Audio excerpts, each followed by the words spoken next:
For mature audiences and contains occasional strong, coarse language which may offend and some nudity.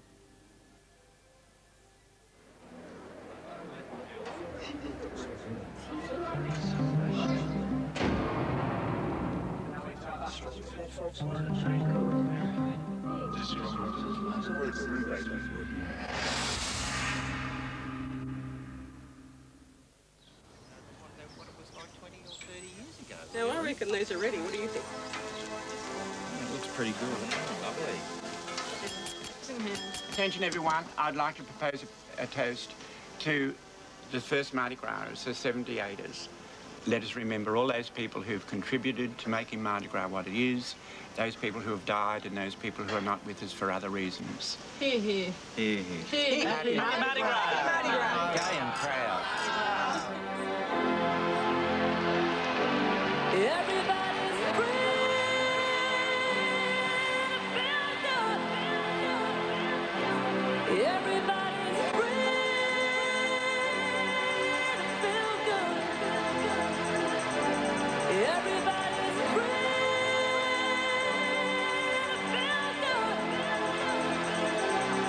Everybody's free.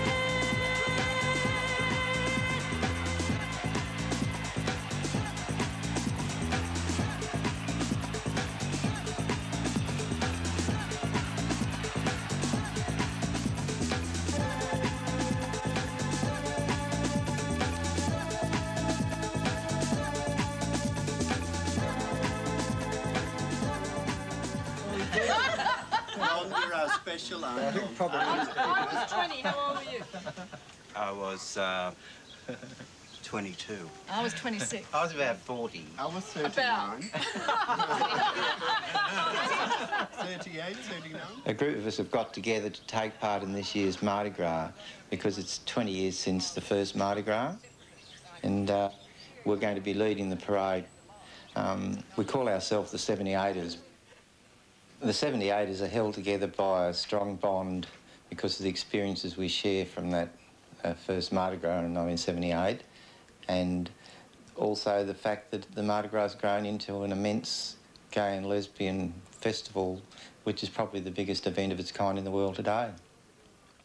The movement was saying we're part, you know, we're really part of the whole of Australian society, and we wanted to go forward somewhere, you know, good. Yeah. It was marvellous.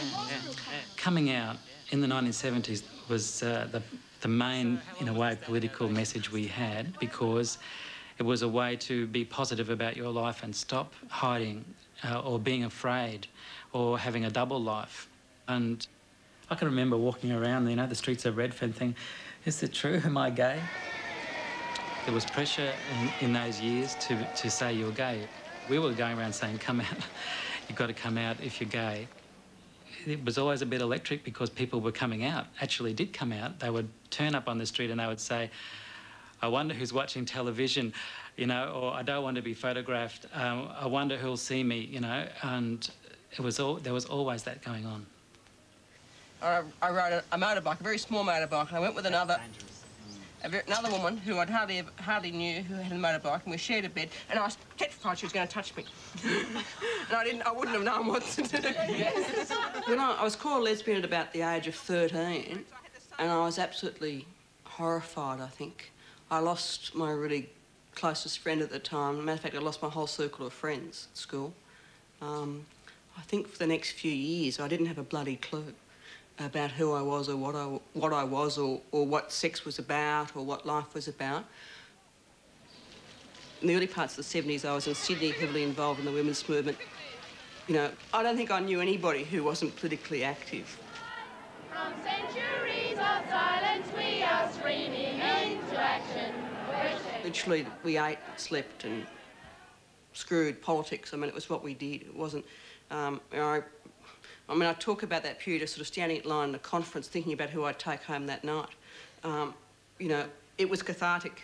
Life was always intense. It was full of things happening, full of promise that change was possible.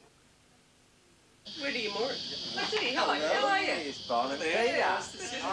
In 1972, Peter and I appeared on an ABC television program. The program was really talking about what it was like to be a gay couple in the suburbs. For us to walk hand in hand through the city would be fairly difficult and restrictive.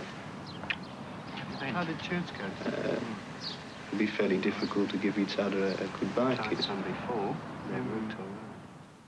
It's still very often important to make that statement that, you know, I'm gay.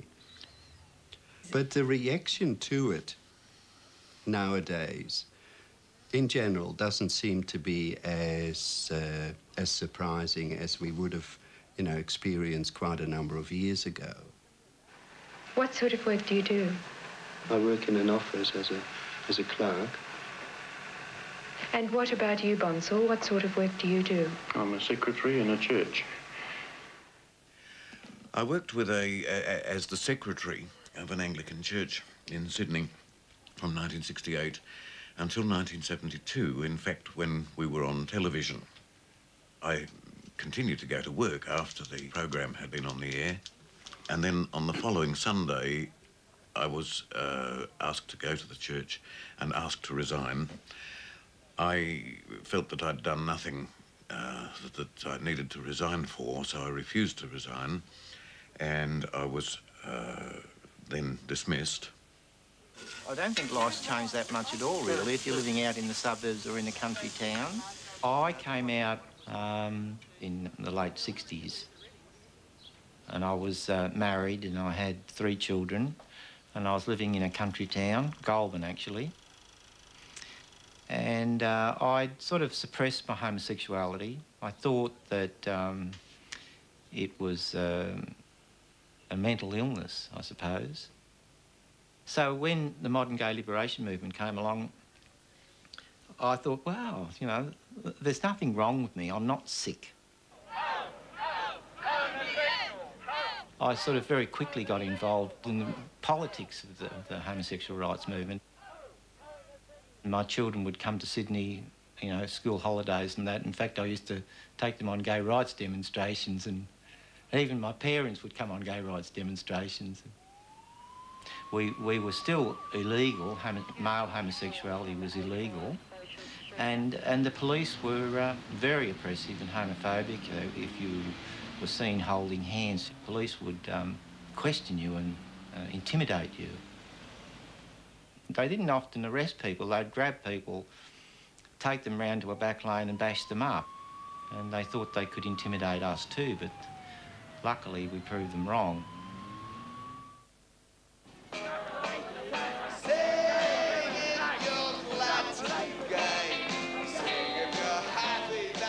The purpose of the Gay Solidarity Day was to bring to the attention of people about Stonewall oppression. The Stonewall riot was in New York in 1969 when the police went into the gay bars and there was riots there. The homosexuals got up in arms about the police coming into what they saw as their only safe areas and abusing them. About May in 1978, there was a film showing in Sydney, and it was about homosexuality in America. I can remember snatches in the film of a Stonewall parade, and I think it was in New York, and there were banners flying, and there was this sort of wonderful, free-flowing people moving along with these fluttering banners, and it looked so free. And I was thinking, that's what we need here. But the emphasis being that it was to be non-political. It was to have a party atmosphere. Come and join us. It was for gay people themselves. It wasn't a demonstration for the public benefit. And that was the genesis of it. On the 24th of June 1978, that night at 10:30, we assembled in Taylor Square for the first ever Mardi Gras. The night of the Mardi Gras, I was probably in the body of the crowd with my lover and a few friends, just basically having a great time. I think we were really excited to be on the streets, really excited to be in a gay demonstration. It was fun. But the mood was was celebratory. There were people dancing about and, you know, so on. People were chatting, people were seeing friends. I imagine that night I'd have been wearing flares and platform shoes. Platform shoes. Was that 1978, or am I a bit? No, that's about right. Platform shoes. Yes. And the police drove by and said, "Oh, you're having a bit of a party down the street. Oh, good luck to you. Have a good night," you know. And off they went. And they came back half an hour later, and there were twice as many people.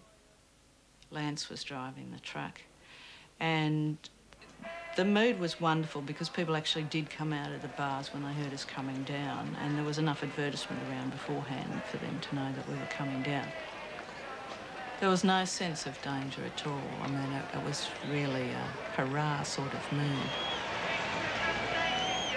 One of the chants we used in Oxford Street was out of the bars onto the streets.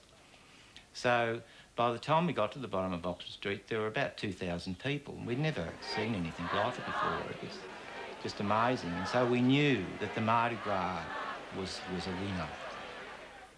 Now, if you saw somebody who was standing on the pavement or in the door of the bar, that you would actually go and, you know, grab that person's hand and say, you know, come and join us. You know, this is a good thing. This is fun. I guess we looked at, you know, being in the bar was like being a bit in a closet. We were all very excited. There was a tremendous atmosphere, and this young man came running up behind me, and as he got beside me, he jumped into the air and screamed out, "I'll never hide again."